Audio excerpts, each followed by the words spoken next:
ಆಕಾಶವಾಣಿ ಮಂಗಳೂರು.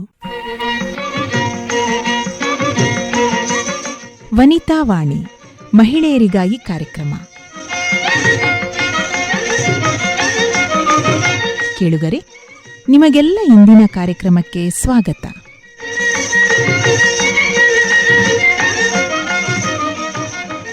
ಇಂದಿನ ಕಾರ್ಯಕ್ರಮದಲ್ಲಿ ಕೇಳಿ ಭಾಷಣ ಭಜನೆಯ ಮಹತ್ವ. ಬರೆದು ಪ್ರಸ್ತುತಪಡಿಸುವವರು ಜಯಂತಿ ಎಸ್ ಹೊಳ್ಳ. ಭಜನೆಯೊಳಗೊಂದು ನೋಟ. ಸೃಷ್ಟಿಯ ಸಂಪುಟದ ಜೀವರಾಶಿಗಳಲ್ಲಿ ಡಾರ್ವಿನನ ವಿಕಾಸವಾದದಂತೆ ಅರಳಿ ನಿಂತವ ಮಾನವ.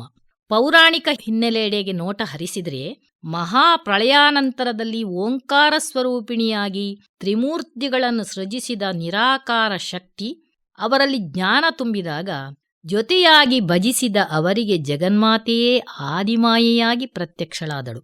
ಸೃಷ್ಟಿ ಸ್ಥಿತಿ ಲಯದ ಅಧಿಕಾರಿಗಳಾಗಿ ಬ್ರಹ್ಮ ವಿಷ್ಣು ಮಹೇಶ್ವರರನ್ನು ನೇಮಿಸಲಾಗಿ ಭುವಿಯಲ್ಲಿ ಜೀವಜಾಲಗಳು ಆವಿರ್ಭವಿಸಲಾರಂಭವಾಯಿತು. ಆದಿಯಲ್ಲಿ ಸೂರ್ಯ ಚಂದ್ರ ನದಿ ನೆಲ ಜಲ ಬೆಟ್ಟ ಗುಡ್ಡಗಳನ್ನು ಆರಾಧಿಸಿದ ಬಗೆಯೇ ಒಂದು ರೀತಿಯ ಭಜನೆ. ಉನ್ನತ ವರ್ಗದ ಮಾನವ ಶತಶತಮಾನಗಳಿಂದಲೂ ದುಃಖ ಸುಖ ಕಷ್ಟ ನಷ್ಟ ನೋವು ನಲಿವು ಭಾವ ವಿಭವಗಳನ್ನು ಜೀವನದ ಸುದೆಯಲ್ಲಿ ಅನುಭವಿಸುತ್ತಾ ಸಾಗಿ ಬಂದಿದ್ದಾನೆ. ಜ್ಞಾನ ವಿಜ್ಞಾನಗಳು ಮೇಳೈಸಿ ಹೊಸ ಆವಿರ್ಭಾವಗಳಿಗೆ ಕಾರಣಕರ್ತನಾದರೂ ಕೆಲವೊಮ್ಮೆ ಅಗೋಚರ ಶಕ್ತಿಗಳ ಪ್ರಭಾವದಿಂದ ಭ್ರಮಾಧೀನನಾಗಿ ಸಂಕಷ್ಟಕ್ಕೊಳಗಾಗಿ ಅತೀವ ದುಃಖಕ್ಕೊಳಗಾದಾಗ ಸರ್ವರನ್ನು ಮುನ್ನಡೆಸುತ್ತಿರುವ ಭಗವಂತನ ಧ್ಯಾನದೆಡೆಗೆ ಮನ ಹರಿಯುವುದು ಸಹಜ. ಧ್ಯಾನ ತಪಸ್ಸು ಯೋಗ ಅಷ್ಟಾಂಗ ಯೋಗಗಳೆಡೆಗೆ ಮನ ಸರಿದರೂ ದೈವಭಕ್ತಿ ತನ್ನಿಂದ ತಾನೇ ಮನದಂಗಳದಲ್ಲಿ ಎದ್ದು ಬರುತ್ತದೆ. ದೈವ ದೇವರು ಭಗವಂತ ಎಂಬ ಅಗೋಚರ ಶಕ್ತಿಯ ಅರಿವಾಗಿ ಚಂಚಲಗೊಂಡ ಮನವನ್ನು ಅಚಲವಾಗಿಸಿ ದೇವರ ಧ್ಯಾನದಲ್ಲಿ ತನ್ನನ್ನು ತಾನು ತೊಡಗಿಸಿಕೊಳ್ಳುತ್ತಾನೆ. ಅಂತಹ ಹಲವು ಮಾರ್ಗಗಳಲ್ಲಿ ಭಜನೆಯೂ ಒಂದು. ಅತ್ಯಂತ ಪುರಾತನ ನಾರದೀಯ ಭಕ್ತಿ ಮಾರ್ಗದಲ್ಲಿ ಬರುವ ಕೀರ್ತನವೇ ಇಂದಿನ ಭಜನೆ. ಒಂದು ಸಂಶೋಧನೆಯ ಪ್ರಕಾರ ಭಕ್ತಿಯ ಉಗಮವಾದದ್ದು ದಕ್ಷಿಣಾವರ್ತದಲ್ಲಿ. ಅದನ್ನು ರಾಮಾನಂದರು ಉತ್ತರದಲ್ಲಿ ಪ್ರಚಾರಕ್ಕೆ ತಂದರೆ ಎಲ್ಲೆಡೆಯೂ ಅದನ್ನು ವಿಸ್ತರಿಸಿದವರು ಕಬೀರದಾಸರು.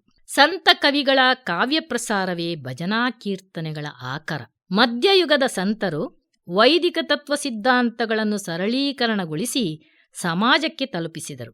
ಭಜನೆಗೆ ಜೀವ ಮತ್ತು ಬ್ರಹ್ಮರ ವಿಭಾಗ. ಭಗವಂತ ಮೇಲು, ಜೀವ ಅವನ ಕಿಂಕರ. ಶ್ರದ್ಧಾವಂತ ಆಸ್ತಿಕರೆಲ್ಲರಿಗೂ ಸದಾ ಮುಕ್ತವಾಗಿರುವ ಮುಕ್ತಿ ಪಥ ಅದು ಭಜನೆ. ಬಾಲಗಂಗಾಧರ ತಿಲಕ್, ಗೋಪಾಲಕೃಷ್ಣ ಗೋಖಲೆಯವರಂತಹ ಮುತ್ಸದ್ದಿಗಳು ಗಣೇಶ ಚೌತಿ ಮತ್ತು ಭಜನೆಯನ್ನೇ ಮಾಧ್ಯಮವಾಗಿಸಿ ಸ್ವಾತಂತ್ರ್ಯ ಹೋರಾಟದಲ್ಲಿ ಯಶಸ್ವಿಯಾದದ್ದು ಅದು ಇತಿಹಾಸ. ಭಜನೆ ಎಂಬ ಪದವನ್ನು ಜ್ಞಾನಿಗಳು ನಾನಾ ಬಗೆಯಲ್ಲಿ ಅರ್ಥೈಸಿಕೊಂಡಿದ್ದಾರೆ. ಭಜನೆ ಎಂದರೆ ಜಗದೀಶ್ವರನ ನೆನಪು. ಇಷ್ಟ ದೈವವೊಂದನ್ನು ಅನನ್ಯ ಭಕ್ತಿಯಿಂದ ಭಜಿಸುವ ಕ್ರಿಯೆಯೇ ಭಜನೆ. ಕಲಿಯುಗದಲ್ಲಿ ಪರೋಕ್ಷ ಸಾಧನೆಗೆ ಭಜನೆಯೇ ಶ್ರೇಷ್ಠ ಎಂದವರು ಪುರಂದರದಾಸರು. ಆನಂದ ಅರಿವುಗಳು ಸಂಯುಕ್ತವಾಗಿ ಮೇರು ತೇರು ಎಂದು ದೇವರನ್ನು ಒಪ್ಪಿ ಸಮರ್ಪಣಾ ಭಾವದಿಂದ ಆರಾಧಿಸುತ್ತಾ ಬದುಕಿನ ಬಂಡಿಯನ್ನು ಭಗವಂತನಿಗೆ ಒಪ್ಪಿಸಲು ಪ್ರಯತ್ನಿಸುವ ದಾರಿ ಅದು ಭಜನೆ. ದೇವರನ್ನು ಭಕ್ತಿಯಿಂದ ಸ್ತುತಿಸುವುದು ಅದು ಭಜನೆ. ಭಜನೆ ಎಂಬುದು ಭಗವಂತನಿಗೆ ಅರ್ಪಿಸುವಂತಹ ನೈವೇದ್ಯ. ಸನಾತನ ಧರ್ಮದ ಜೀವಾಳ. ಮುಕ್ತಿಗೆ ಹೆದ್ದಾರಿಯೇ ಭಜನೆ. ಭ ಅಂದರೆ ಭಗವಂತ, ಜ ಅಂದರೆ ಜನ್ಮಾಂತರ, ನೇ ಅಂದರೆ ನೆನೆಯುವುದು. ನಾವು ಮನಪೂರ್ವಕವಾಗಿ ದೇವರಿಗೆ ನೀಡುವ ಭಕ್ತಿ ಅದು ಭಜನೆ. ಭಜನೆಯು ಪರಬ್ರಹ್ಮನ ಮಹಾತ್ಮವನ್ನು ಜ್ಞಾನವನ್ನು ಅರಿತು ಅವನ ಸಾಮೀಪ್ಯವನ್ನು ಪಡೆದು ಪವಿತ್ರರಾಗಲು ಜೀವಭಾವವು ತೋರ್ಪಡಿಸುವ ಸುದೃಢವಾದಂತಹ ಸ್ನೇಹ. ಶ್ರವಣಂ ಮನನಂ ಸ್ಮರಣಂ ಪಾದಸೇವನಂ ಅರ್ಚನಂ ವಂದನಂ ದಾಸ್ಯಂ ಸಖ್ಯಂ ನಿವೇದನಂ ಎಂಬ ನವವಿಧ ಭಕ್ತಿಯ ಭಾವ ಅದು ಭಜನೆ. ಜಾತಿ ಪಂಗಡ ಬಡವ ಧನಿಕ ಪಾಮರ ಶಾಸ್ತ್ರಜ್ಞ ಹೆಣ್ಣು ಗಂಡುಗಳೆಂಬ ಭೇದವಿಲ್ಲದೆ ಸರಳವಾಗಿ ಭಗವಂತನನ್ನು ಆರಾಧಿಸುವ ಕ್ರಮ ಭಜನೆ. ಇದು ಭಕ್ತಿಗೆ ದಾರಿ, ವ್ಯಕ್ತಿ ಮತ್ತು ಸಮಾಜಕ್ಕೆ ಶಾಂತಿ ಮತ್ತು ಆನಂದವನ್ನು ಉಂಟು ಮಾಡುತ್ತದೆ. ಭಜನೆ ಹಿಂದೂ ಧರ್ಮದಲ್ಲಿ ಹೆಚ್ಚು ಪ್ರಚಲಿತ. ಬಡತನದಲ್ಲೂ ಸಂತೃಪ್ತಿಯ ಭಾವ ಇರುತ್ತದೆ. ದೇವರನ್ನು ಒಲಿಸಿಕೊಳ್ಳಲು ಜ್ಞಾನ ಮಾರ್ಗ ಕರ್ಮ ಮಾರ್ಗ ಹಾಗೂ ಯೋಗ ಮಾರ್ಗಕ್ಕಿಂತ ಭಕ್ತಿ ಮಾರ್ಗವೇ ಶ್ರೇಷ್ಠ. ಎಲ್ಲರನ್ನೂ ನಡೆಸುತ್ತಿರುವ ಶಕ್ತಿಯೇ ಬೇರೆ ಎಂಬ ಶರಣಾಗತಿ ಇದ್ದಾಗ ಅದ್ಭುತ ಅದಮ್ಯ ಅಗಮ್ಯ ಚೈತನ್ಯಕ್ಕೆ ನಮ್ಮನ್ನು ನಾವು ಅರ್ಪಿಸಿಕೊಳ್ಳುವುದಕ್ಕೆ ಸಾಧ್ಯವಾಗುತ್ತದೆ. ಎಂತಹ ಪಾಪ ಮಾಡಿದರೂ ಕೂಡ ಭಗವಂತನ ನಾಮ ಸಂಕೀರ್ತನೆಯಿಂದ ಜೀವನದಲ್ಲಿ ನೆಮ್ಮದಿ ಶಾಂತಿ ದೊರೆಯುತ್ತದೆ. ಧರ್ಮಗ್ರಂಥಗಳ ವಿಚಾರಗಳು, ಪೌರಾಣಿಕ ಮಹಾಕಾವ್ಯಗಳು, ಸಂತರ ಬೋಧನೆಗಳು ದೇವರಿಗೆ ಮಾಡುವ ಭಜನೆಯ ವಿಶಿಷ್ಟ ವಿಷಯಗಳಾಗಿವೆ. ಸಾಮಾನ್ಯವಾಗಿ ಭಜನೆಗಳು ತಬಲಾ, ಢೋಲಕ್ ಅಥವಾ ತಂಬೂರಿಯಂತಹ ತಾಳವಾದ್ಯಗಳೊಂದಿಗೆ ಇರುತ್ತದೆ. ಭಜನೆ ಹೇಳುತ್ತಾ ಚಪ್ಪಾಳೆ ತಟ್ಟುವುದರಿಂದ ಆರೋಗ್ಯ ಭಾಗ್ಯ, ಹೃದಯ ರೋಗ, ಶ್ವಾಸಕೋಶದ ಸಮಸ್ಯೆಗಳಿಗೆ ಪರಿಹಾರವೂ ಕೂಡ ದೊರಕುತ್ತದೆ. ಲಯಬದ್ಧವಾದ ತಾಳ ಇದು ಒಂದು ಬಗೆಯ ಶಿಸ್ತನ್ನು ಉಂಟು ಮಾಡುತ್ತದೆ. ಭಜನೆಯಿಂದ ಆಧ್ಯಾತ್ಮಿಕ ಬೆಳವಣಿಗೆಗೆ ಸಹಾಯವಾಗುತ್ತದೆ. ಸಮುದಾಯದಲ್ಲಿ ಬಾಂಧವ್ಯ ಹೆಚ್ಚುತ್ತದೆ. ಮಾನಸಿಕ ಶಾಂತಿ ಉಂಟು ಮಾಡುತ್ತದೆ. ಧನಾತ್ಮಕ ಕಂಪನಗಳನ್ನು ಸೃಷ್ಟಿಸುತ್ತದೆ. ದೇಹದ ಅನೇಕ ಭಾಗಗಳು ಕ್ರಿಯಾಶೀಲವಾಗುತ್ತದೆ. ಧಾರ್ಮಿಕ ಆಚರಣೆಗಳಿಂದ ಸುಖ, ಶಾಂತಿ, ಸಮೃದ್ಧಿಯ ಸುದೆ ಹರಿಯುತ್ತದೆ. ದೈಹಿಕ ವ್ಯಾಯಾಮಕ್ಕೆ ವ್ಯತ್ಯಾಸದ ಸ್ಪರ್ಶ ನೀಡುತ್ತದೆ. ಮಕ್ಕಳ ಕಲಾ ಕೌಶಲಗಳನ್ನು ಅದು ಉತ್ತಮಗೊಳಿಸುತ್ತದೆ. ಭಜನೆಯಿಂದ ಸ್ವಾಮಿ ಕಾರ್ಯವೂ ಆಗುತ್ತದೆ, ಸ್ವಕಾರ್ಯವೂ ಕೂಡ ಸಿದ್ಧಿಸುತ್ತದೆ. ಭಜನೆಯ ಹಾಡುಗಳಲ್ಲಿ ವೇದ ಉಪನಿಷತ್ತುಗಳ ತತ್ವಗಳು ಹಾಸುಹೊಕ್ಕಾಗಿರಬೇಕು. ಅದು ಛಂದೋಬದ್ಧವಾಗಿರಬೇಕು. ಸಂಗೀತ ಶಾಸ್ತ್ರದ ನಿಯಮಗಳಿಗೆ ಅನುಗುಣವಾಗಿರಬೇಕು. ಸಾಮಾಜಿಕ, ಸಾಂಸ್ಕೃತಿಕ, ಶೈಕ್ಷಣಿಕ, ನೈತಿಕ ಮೌಲ್ಯಗಳನ್ನು ಎತ್ತಿ ತೋರುವಂತಿರಬೇಕು. ಸಮಾಜವನ್ನು ತಿದ್ದುವ ಹಾಗಿರಬೇಕು. ಭಜನೆ ಹೇಗಿರಬೇಕೆಂಬುದನ್ನು ಶ್ರೀಕೃಷ್ಣ ಪರಮಾತ್ಮ ಪ್ರಸ್ಥಾನತ್ರಯಗಳಲ್ಲೊಂದಾದ ಭಗವದ್ಗೀತೆಯಲ್ಲಿ ಹೇಳಿದ್ದಾನೆ. ಗೀತಾಶಾಸ್ತ್ರದ ಅಂತರಾರ್ಥದ ಹರಹಿನಿಂದಲೇ ಅದು ಲೋಕಮಾನ್ಯವಾಯಿತು. ಗೀತೆಯ 18 ಅಧ್ಯಾಯಗಳಲ್ಲಿ 8 ಕಡೆಗಳಲ್ಲಿ ಭಜನೆಯ ಪ್ರಸ್ತಾಪ ಇದೆಯಂತೆ. ಕರ್ಮ, ಜ್ಞಾನ, ಭಕ್ತಿಗಳು ಒಂದಾದಾಗ ಭಗವತ್ ಸಾಧನೆ ಸಾಧ್ಯವಾಗುತ್ತದೆ. ಭಜನೆ ಎನ್ನುವುದು ನಮ್ಮೊಳಗೆ ತತ್ವಜ್ಞಾನವನ್ನು ಒಡಮೂಡಿಸಿ ನಮ್ಮನ್ನು ಜಾಗೃತಗೊಳಿಸುತ್ತಾ ಭಗವಂತನಿಗೆ ನಮ್ಮನ್ನು ನಾವು ಸಮರ್ಪಿಸಿಕೊಳ್ಳುವಂತಹ ವಿಧಾನ. ಭಕ್ತನನ್ನು ಭಗವಂತನೆಡೆಗೆ ಒಯ್ಯಬಲ್ಲ ಸೇತುವೆ. ಮನಸ್ಸನ್ನು ಏಕಾಗ್ರವಾಗಿಸಿ ಭಗವಂತನ ಗುಣ, ರೂಪ, ಮಹಾತ್ಮ್ಯಗಳನ್ನು ಭಜನೆಗಳಲ್ಲಿ ಒಂದಾಗಿಸುತ್ತಾ ಸಾಗಿದರೆ ಪ್ರಾಪ್ತಿ ಸಿದ್ಧಿಸಿತು. ಮುಗ್ಧತೆ, ಬದ್ಧತೆ, ಪ್ರಬುದ್ಧತೆಗಳು ದೇವರ ಸಾಕ್ಷಾತ್ಕಾರದ ಸಿದ್ಧತೆ. ತಾಳ, ಶ್ರುತಿ ಲಯಬದ್ಧವಾಗಿ ಏಕಾಗ್ರತೆಯಿಂದ ತಲ್ಲೀನತೆಯಿಂದ ಹಾಡುವುದು ಶ್ರೇಷ್ಠ. ಪ್ರಚಲಿತ ದಾಸರ ಕೀರ್ತನೆಗಳೊಂದಿಗೆ ದೇವರ ಮಹಿಮೆಯನ್ನು ಸಾರುವ ಸಾವಿರಾರು ಕೃತಿಗಳು ರಚಿಸಲ್ಪಟ್ಟಿವೆ. ಶಾಸ್ತ್ರೀಯ ಸಂಗೀತದ ರಾಗ ಒಂದಾದರೆ ಭಾವನಾ ರಾಗ ಇನ್ನೊಂದು. ಪದವನ್ನು ಸಾಹಿತ್ಯಕ್ಕೆ ಅನುಗುಣವಾಗಿ ಜೀವನ ಪದ್ಧತಿಗೆ ತಕ್ಕಂತೆ ಹಾಡಿದರೆ ಅದು ಭಾವನಾ ರಾಗವಾಗುತ್ತದೆ. ಭಾವನಾ ರಾಗದಲ್ಲಿ ಸಂತೋಷ, ದುಃಖ, ಭಯ, ಭಕ್ತಿ, ಪ್ರೇಮ, ಪ್ರದರ್ಶನ ಎಂಬ ಹಲವು ಪ್ರಕಾರಗಳಿವೆ. ಪೂಜೆ, ಹೋಮ, ಹವನಗಳಂತೆ ಮಂತ್ರಗಳ ಬದ್ಧತೆ, ಕಟ್ಟುಪಾಡುಗಳಿಲ್ಲದೆ ಹಾಡುವುದಂದರೆ ಅದು ಭಜನೆಯ ವಿಶಿಷ್ಟತೆ. ಸಂತೋಷ ರಾಗ ಹೇಗಿರ್ತದೆ ಅಂತ ಕೇಳಿದರೆ, ದೇವ ಬಂದಾನೋ ನಮ್ಮ ಸ್ವಾಮಿ ಬಂದಾನೋ, ದೇವರ ದೇವ ಶಿಖಾಮಣಿ ಬಂದನೋ. ದುಃಖ ರಾಗ ಹೇಗೆ ಅಂತ ಕೇಳಿದರೆ, ಕಂಡು ಕಂಡು ನೀಯನ್ನ ಕೈ ಬಿಡುವರೇ ಕೃಷ್ಣ.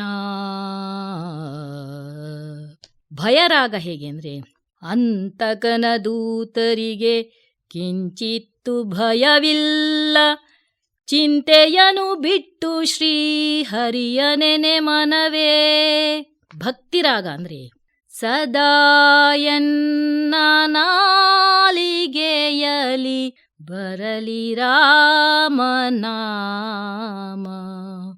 ಪ್ರೇಮರಾಗ ಅಂದರೆ, ಹೇಗೆ ಮೆಚ್ಚಿಸಲಿ ಅರ್ಚಿಸಲಿ ನಿನ್ನ.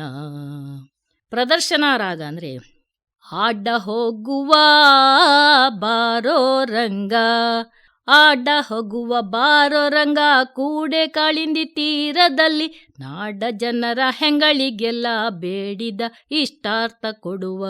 ಭಜನೆ ವೈದಿಕ ಪೂಜಾ ಪದ್ಧತಿಯಲ್ಲಿ ನಡೆಯುತ್ತದೆ. ಭಜನಾ ಕಳವು ಗರ್ಭಗುಡಿಯಷ್ಟೇ ಪವಿತ್ರ.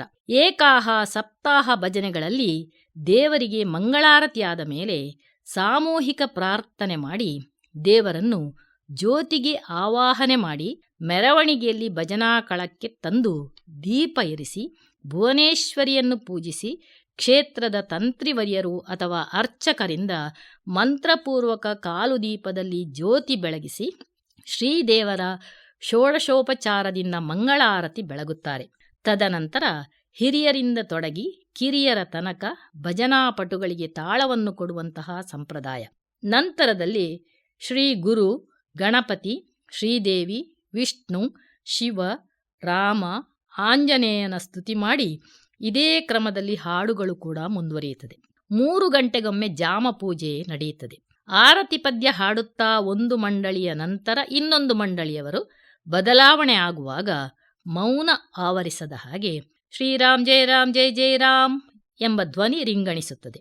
ಸಪ್ತಾಹಗಳಲ್ಲಿ ಕೊನೆಯ ದಿನ ಕುಣಿದು ಬಳಿಕ ಉರುಳು ಸೇವೆ ಮಾಡಿ, ಮಡಸ್ಥಾನ ಸೇವೆ ಮಾಡಿ, ಓಕುಳಿ ಸ್ನಾನ ಮಾಡಬೇಕು. ಇಂದ್ರಾದಿ ದೇವತೆಗಳಿಗೆ ಬಲಿ ಕೊಟ್ಟು ಮಂಗಳಾರತಿಯಾಗಿ ದೇವರ ಸಾನ್ನಿಧ್ಯವನ್ನು ಕಾಲು ದೀಪದ ಜ್ಯೋತಿಯಿಂದ ಇನ್ನೊಂದು ದೀಪಕ್ಕೆ ಆವಾಹನೆ ಮಾಡಿ ದೇವರಿಗೆ ಪ್ರದಕ್ಷಿಣೆ ಬಂದು ಮೂಲ ದೀಪದೊಂದಿಗೆ ಐಕ್ಯ ಮಾಡಿ ಮಹಾಮಂಗಳಾರತಿ ಆಗುತ್ತದೆ.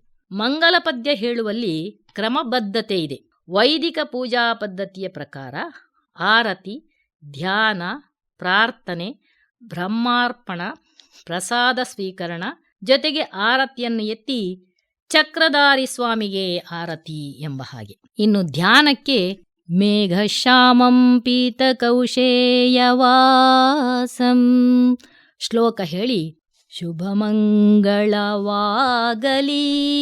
ಎಂಬಂತಹ ಪ್ರಾರ್ಥನಾ ಪದ್ಯವನ್ನು ಹೇಳುವರು.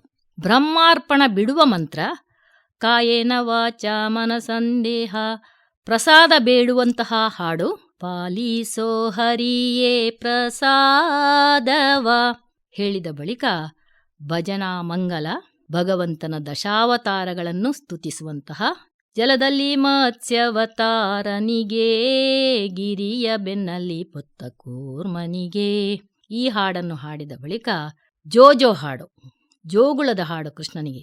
ಜೋ ಜೋ ಶ್ರೀ ಕೃಷ್ಣ ಪರಮಾನಂದ ನಂದ ಗೋಪಿಯ ಕಂದ ಬಾಲಮುಕುಂದ ಇದನ್ನು ಹಾಡಿ ಮುಗಿಸುವುದು ಸಂಪ್ರದಾಯ.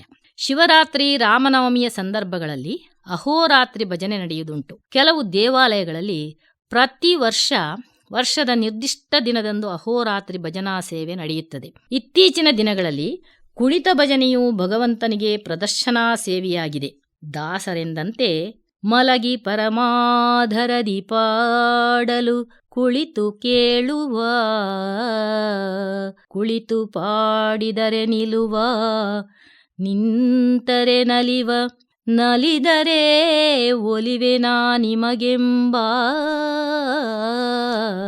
ಹೌದು, ನಲಿದು ಭಜನೆ ಹಾಡುತ್ತಾ ಹೋದರೆ ಭಗವಂತ ಒಲಿತಾನಂತೆ. ಇಂತಹ ಭಜನೆಯಿಂದ ಎಷ್ಟು ಲಾಭ ಉಂಟು ಅಂತ ಕೇಳಿದರೆ 100 ಲಾಭಗಳಿವೆ ಅಂತೆ. ಭಜನೆಯಿಂದ ದೈವ ಸಾನ್ನಿಧ್ಯ ಹೆಚ್ಚುವುದು, ಜೀವನ ದೃಷ್ಟಿ ಬದಲಾಗುವುದು, ಹೃದಯ ಬಲಗೊಳ್ಳುವುದು, ಚೈತನ್ಯ ಜಾಗೃತವಾಗುವುದು, ರೋಗ ನಿರೋಧಕ ಶಕ್ತಿ ಹೆಚ್ಚುವುದು, ದೈಹಿಕ ಬೇನೆಗಳು ದೂರವಾಗುವುದು, ಮೆದುಳಿಗೆ ಉತ್ತೇಜನವಾಗುವುದು, ಮನಸ್ಸು ಶಾಂತವಾಗುವುದು, ಕಷ್ಟ ಪರಿಸ್ಥಿತಿಗಳು ಬದಲಾಗುವುದು, ಒತ್ತಡ ಮಾಯವಾಗುವುದು, ಕೋಪ ಕಡಿಮೆಯಾಗುವುದು, ಆತ್ಮಸ್ಥೈರ್ಯ ಹೆಚ್ಚುವುದು, ಸಮಸ್ಯೆಗಳು ಇಲ್ಲವಾಗುವುದು, ಸ್ವೀಕಾರ ಮನೋಭಾವ ಪ್ರಾಪ್ತಿಯಾಗುವುದು, ಮನಃಶಾಂತಿ ದೊರೆಯುವುದು, ತಾಳ್ಮೆ ಉಂಟಾಗುವುದು, ಬಾಂಧವ್ಯ ವೃದ್ಧಿಸುವುದು, ನಾಯಕತ್ವ ಬೆಳೆಯುವುದು, ಉತ್ತಮವಾಗಿ ನಿದ್ದೆ ಬರುವುದು, ಸಂಸ್ಕಾರ ಸಿಗುವುದು, ಸಂತೋಷ ಸಾಧ್ಯವಾಗುವುದು, ಕರ್ಮ ಕಳೆಯುವುದು, ಪಾಪ ಮರೆಯಾಗುವುದು, ಸಾಮರ್ಥ್ಯ ಹೆಚ್ಚುವುದು, ದುಶ್ಚಟಗಳು ದೂರವಾಗುವುದು, ಚಂಚಲ ಮನಸ್ಸು ದೂರವಾಗುವುದು, ಬುದ್ಧಿ ತೀಕ್ಷ್ಣವಾಗುವುದು, ಅಹಂ ಕರಗುವುದು, ಸೃಜನಶೀಲತೆ ವೃದ್ಧಿಸುವುದು,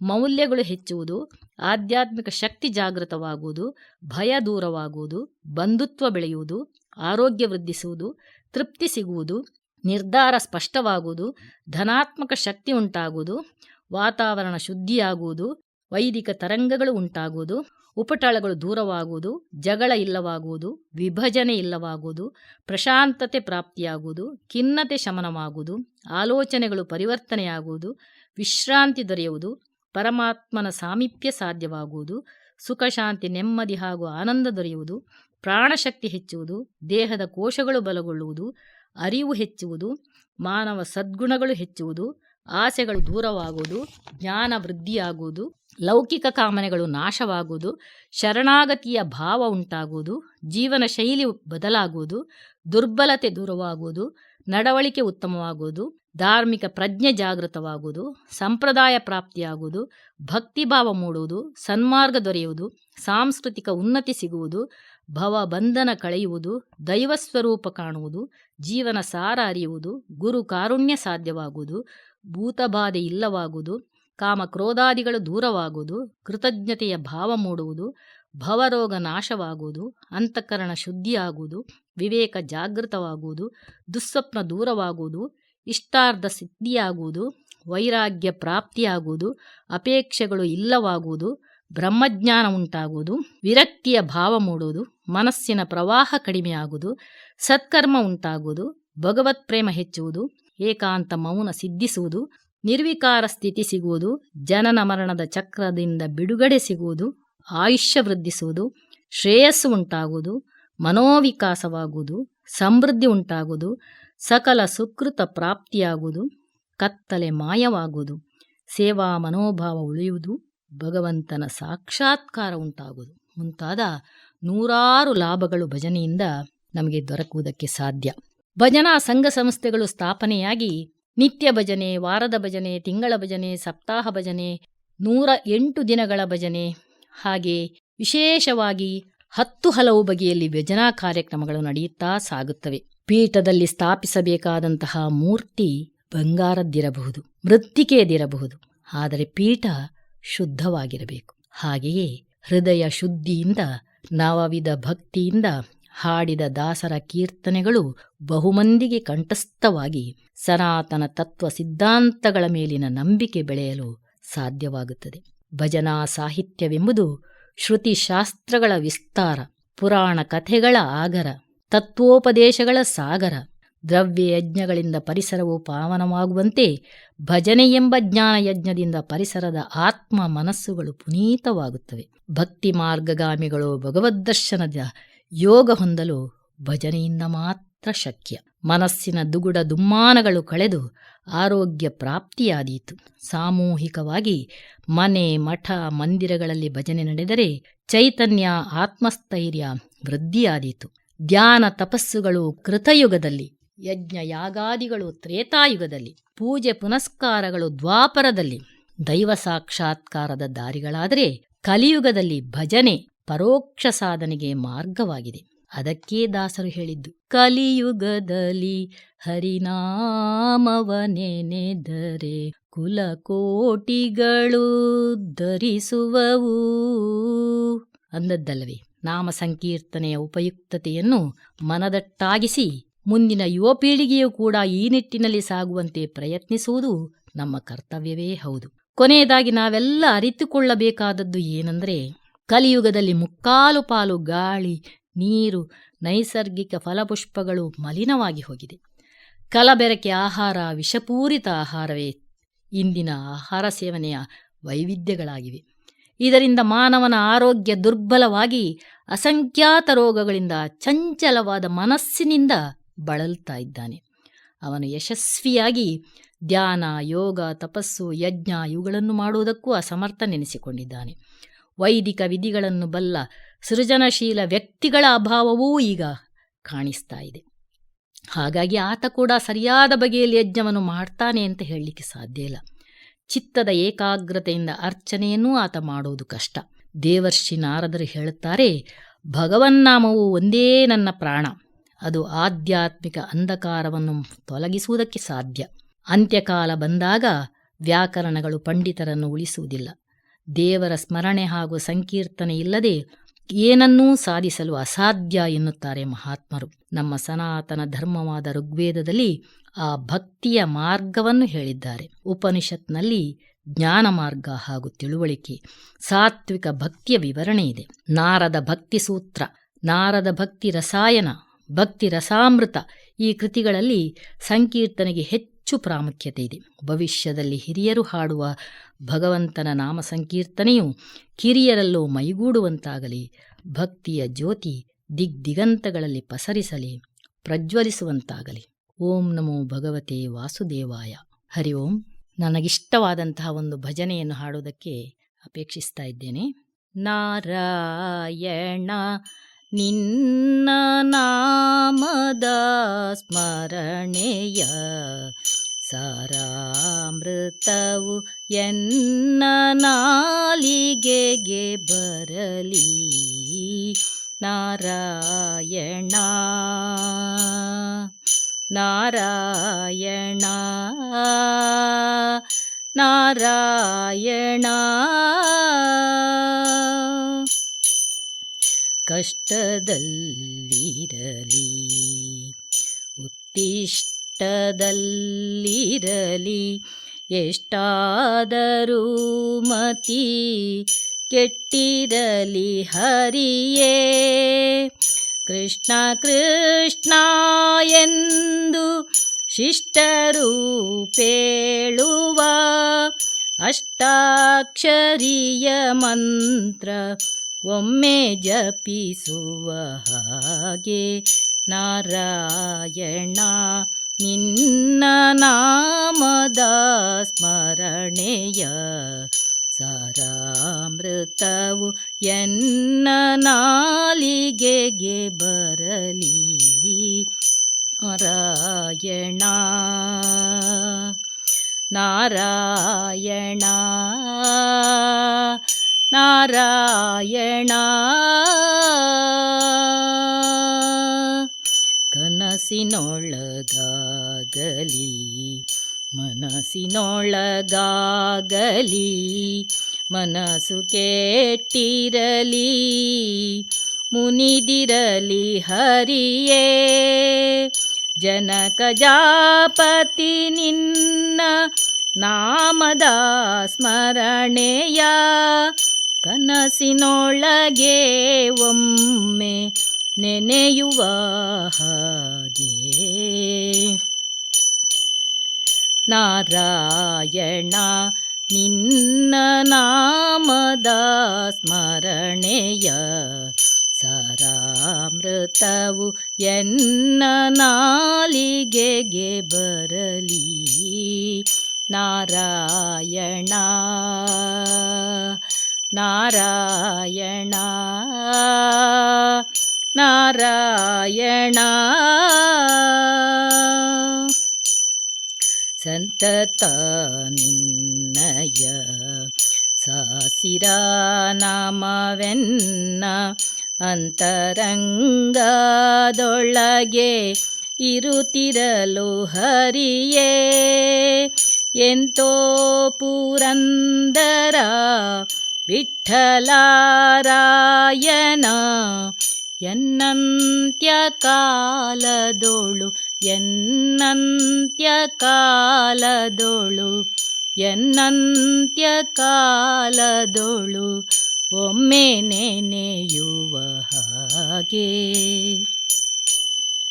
ನಾರಾಯಣ ನಿನ್ನ ನಾಮದ ಸ್ಮರಣೆಯ ಸಾರಾಮೃತವು ಎನ್ನ ನಾಲಿಗೆಗೆ ಬರಲಿ. ನಾರಾಯಣ ನಾರಾಯಣ ನಾರಾಯಣ. ಹರಿ ಓಂ. ಧನ್ಯೋಸ್ಮಿ.